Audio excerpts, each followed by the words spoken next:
يعني خلصنا من قصه حسام حسن ومراتاته وراح طلق خلاص، وخلصنا من قصه اشرف داري وحواراته مع النادي الاهلي وتم قيده خلاص، خلصنا من قصه رضا سليم وحواراته داخل النادي الاهلي وتم قيده هو كمان خلاص، وما خلصناش من قصه امام عاشور. ايه لعله خير، لعله خير ان شاء الله باذن الله، لعله خير والله، لعله خير يا عم ادم يا وطني انت وعم امام وكل الرجاله اللي موجوده.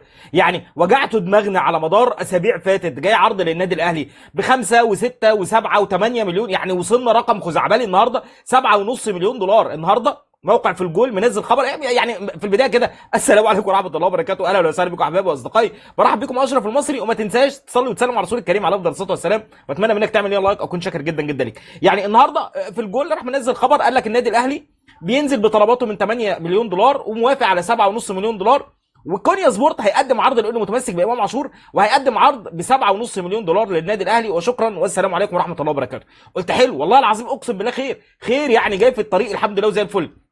امبارح اكتر من حد واكتر من اعلامي ومن ضمنهم كريم رمزي قال لك ده في عروض متقدمه 6 و6.5 مليون دولار لامام عاشور. قلت والله خير يا عم، اقسم بالله لو وصل 5 مليون الاهلي يبيعه، يعني بص لو وصل 4 مليون دولار توتو على كبوته يبيعه. يروح النادي الاهلي النهارده طالع عشان يخلص من قصه امام خلص ويقفلها. بص يا عم كونيا سبورت، احنا ما عندناش حد للبيع، احنا مش هنبيع حد، احنا مش هنطلع حد من عندنا عندكم يا عم كونيا سبورت، خليكم في الزلابيه اللي عندكم وخليكم في الشاورما بتاعتكم. شوكازان صديقي شوكازان، خلاص كده تمام الدنيا تمام. انت جاي تقدم لي عرض ب 4.5 مليون دولار، ده اقصى رقم اتقدم من كونيا سبورت، اقصى رقم اتقدم قدامك اهو من كونيا سبورت 4.5 مليون دولار. وعلى كام سنه؟ على 3 سنوات. اصل انت بتشتري غساله او بتشتري ثلاجه فانت هتيجي تقسطها في 3 سنين. يا جدعان اقسم بالله الليله باينه والريحه باينه والريحه فايحه، يعني مش للدرجه دي، مش للدرجه دي الكوبري، يعني احنا هنعمل الكوبري بايدينا. حبيب قلبي اركن جنبي السنتين وبعد كده ربنا يسهل. عايز عقدك يزيد يزيد باللي انا عايزه، عايز يزيد بدماغك انت اركن على جنب.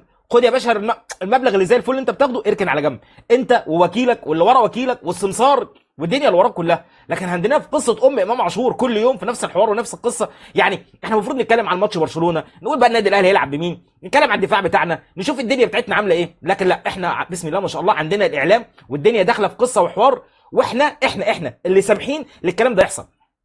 هل امام طلع مثلا نفى الكلام ده؟ ما نفاش ولا يقدر يتكلم ولا يقدر يطلع ليه، اصل انا هخسر ادم وطني. بس يطلع احمد يحيى يتكلم ويرمي كلام للاعلام عشان بقى ايه، يعني اضرب وانا الاقي، اضرب وانا الاقي. احمد يحيى يطلع يتكلم يهدي الناس ويسكت الناس وانا معاكم وانا في ظهركم، والناحيه الثانيه يسخنوا الناس ويعملوا يقول لك بص انا راجل طيب انا معاك، لكن الثاني الراجل الثاني شرير، وكأن هي اصلا مش لعبه بتتلعب علينا من كل الاطراف. فاحنا عايزين نخلص، عايزين ننجز. اركن كل اخبار امام عاشور دي كده على جنب وخلينا نركز في النادي الاهلي. عندنا ماتش قدام برشلونه عايزين نركز فيه، حتى ماتش برشلونه مش عارفين نركز فيه. طلع لك الاستاذ خالد الغندور طلع يقول لك اصل حسين عموته خلي بالك الراجل ده راجل عصبي وراجل بيتضايق بسرعه وراجل بيتخانق، واسال نبيل فقير في نادي الجزيره عمل معاه ايه، وهما الاثنين تلفظوا بالارقام ويعني عملوا حاجات غريبه عجيبه هما الاثنين في بعض. واسال كمان محمد النني عن اللي حصل. حضرتك امام من اللعيبه احنا اصلا جايبين عشان نضرب اللعيبه يعني انت عايز تريح دماغك، احنا جايبين حسين عمود عشان يضرب اللعيبه، احنا عايزين نضربهم.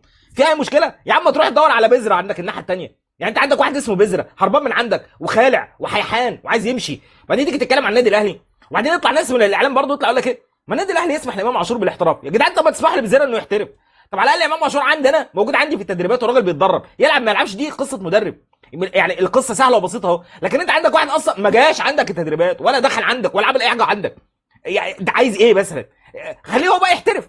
الراجل ده جاي له احتراف وجاي له كمان عقد ان هو الراجل هيكون يعني اماراتي وياخد الجنسيه وياخد مبلغ وقدره، فيعني الدنيا زي الفل ماشيين الناحيه الثانيه.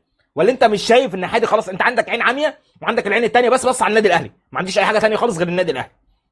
يطلع لك النهارده الاستاذ احمد الخضري يقول لك خدها مني صك صك، خدها مني صك خلاص. حسام عبد المجيد في النادي الاهلي في يناير، اهلا وسهلا والله العظيم عايزينه. يا عم اقسم بالله ما عايزينه، احنا ناقصين. مش كفايه المجانس اللي موجوده عندنا، مش كفايه البلاوي اللي موجوده، هروح اجيب كمان حسام عبد المجيد. ايه مش ناقصه، سواء جاء او ما جاش النادي الاهلي اقسم يعني قسما بالله انا ما عايزه يجي. انا بقول اهو من دلوقتي اهو انا ما عايزه يجي. قلتها مره واثنين وثلاثه، قلتها على امام قبل كده، قلتها على زيزو قبل كده، قلتها على ياسين مرعي قبل كده، قلتها على احمد عيد قبل كده. الناس ما سمعتش الكلام برضه، احنا مش ناقصين. يقول لك اصل المره ده بقى هو شبهنا، ما انا عارف انه شبهنا بس احنا مش عايزينه. احنا مش عايزين حد لبس التيشيرت ده مش عايزه يجي تاني خلاص. احنا في كده حاجه اتعملت، حاله اتعملت احنا مش عايزينها، مش عايزين الحاله دي. فرحنا وانبسطنا قبل كده وعملنا وهيصنا وبتاع، لكن اقفل على القصه خلصت خلاص. ولا حسام مجيد ولا امام عاشور ولا فلان ولا عناد، الواحد بجد اقسم بالله الواحد بقى على اخره. وتاني رساله للاستاذ خالد الغندور، احنا جايبين حسين عموته عشان يمسك اللعيبه بتاعتنا يضربها. اعتقد ده شيء ما يزعلكش وده شيء اصلا ما يخصكش. احنا والله اقسم بالله انا مش عارف احنا ازاي طالعين نعمل فيديو واحنا المفروض نتكلم عن ماتش برشلونه ونتكلم عن النادي الاهلي طب دفاعات النادي الاهلي، طب المشاكل الدفاعيه الموجوده عندنا، طب الهدفين اللي اتسجلوا فينا قدام فريق اوروبا اللي هو فريق الدرجه الثالثه، ازاي يسجل فينا هدفين بالشكل ده؟ مشكله الباك الشمال الموجوده عندنا والحل بتاعها، انت تسجل فيك الهدفين من خلف الباك الشمال. مشاكل دفاعيه باينه، مشاكل دفاعيه واضحه جدا جدا جدا.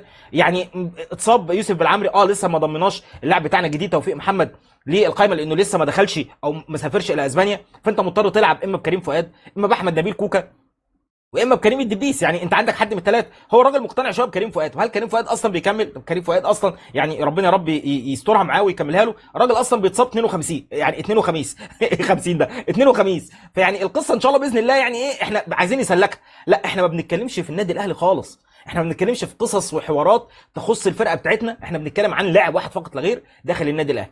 طب احنا يا عم عايزين نشوف احنا مين عندنا هيلعب في الناحيه الهجوميه، طب مين عندنا هيلعب في نص الملعب، طب مين اللعيبه اللي هتبقى موجوده، طب هو هيحط زيزو كلاعب رقم 10 جوه الملعب زي الكلام ما بيطلع، ولا هيحط علي محمود، ولا هيحط اكرم توفيق، ولا هيحط مروان عطيه، ولا هيحط احمد نبيل كوكا في نص الملعب، هيعمل ايه بالظبط؟ عايزين نتكلم في ده. لكن الاعلام كله ساب كل حاجه خالص، وهو حاجه واحده بس فقط موجوده. انا يعني رساله مني للكابتن والاستاذ والناس اللي موجوده في النادي الاهلي، سواء كان كابتن وائل جمعه، كابتن سيد عبد الحفيظ، استاذ ياسين منصور، كل الناس اللي موجوده، رساله واحده: اقفل القصه وانهيها واخلص منها. انت طلعت النهارده بيان بتقول ان امام عاشور مش هيتباع لكونيا سبورت بالرقم ده او ب 4.5 مليون دولار. كنت اتمنى ان انت تحط كمان رقم، ولن ننظر الى اي عرض يقدم لامام عاشور اقل من 8 مليون دولار. خلصت القصه قدام الاعلام كله عشان نخلص، عشان ما حدش يطلع يهلفط كتير. اصل يطلع يقول لك ايه، النادي الاهلي قال لك 4.5 مليون دولار عرض فامام مش للبيع، لكن لو جه للنادي الاهلي 5.25 مليون دولار النادي الاهلي هيوافق. لا انا بقى كان نفسي تقفلها كده ضبه ومفتاح عشان ما حدش يتكلم فيها تاني، عشان ما حدش يقول حاجه تاني. احنا مش والله العظيم انا ما عارف يعني هنطلع من قصه المحله والاستاذ شريف الخطاب اللي طالع يتكلم، ولا الكابتن شريف الخطاب اللي طالع يتكلم في قصص العقد. ومعلش اصل احنا اصله مش تبع المحله في الوقت ده، لا اصله كان تبع المحله. اصل انا طالع اطمن الناس المحله، ندخل في قصه مش عارف اصل اشرف داري مش عايز يمشي ثم نحط اشرف داري في القايمه، ندخل في قصه رضا سليم، اصل رضا سليم مش عايز يجي او رضا سليم مش عايز يضاف، اصل رضا سليم هيجيب عرض وهيمشي. يعني احنا عايزين نتكلم كوره، احنا نفسنا والله اقسم بالله نفسنا نتكلم كوره، نفسنا نشوف كوره جوه الملعب، ونفسنا نتكلم في الكوره.